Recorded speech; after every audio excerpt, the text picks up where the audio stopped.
নিজের চামচামি করো, উঠতে হইলে নিজের চামচামিটা করো। পরের চামচামি করলে তোমার ইমেজটা কমে যায়। তখন মানুষ তোমাকে কি মনে করে জানো, তোমার হালাতে হিরো জাতি না, তো আরেকজনের চামচামি করো, ওর ছবি কি দেখতে।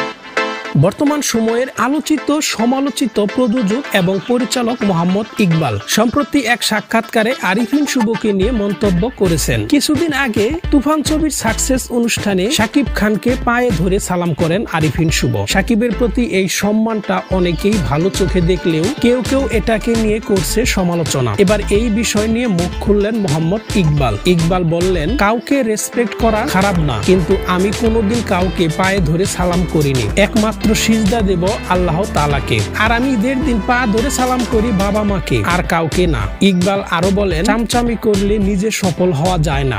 দর্শক মনে করে ও তো হিরোর জাতি না, ও তো অন্যের চামচামি করে, এর ফলে জনপ্রিয়তা কমে যায়। তবে অনেকে বলছেন সামনে আরিফিন শুভর মুক্তি পাচ্ছে নূর সিনেমা প্রচারের জন্যই নাকি এমন কাণ্ড করেছেন আরিফিন শুভ। তো বন্ধুরা, আপনাদের কি মতামত তা অবশ্যই কমেন্ট বক্সে লিখে জানাবেন।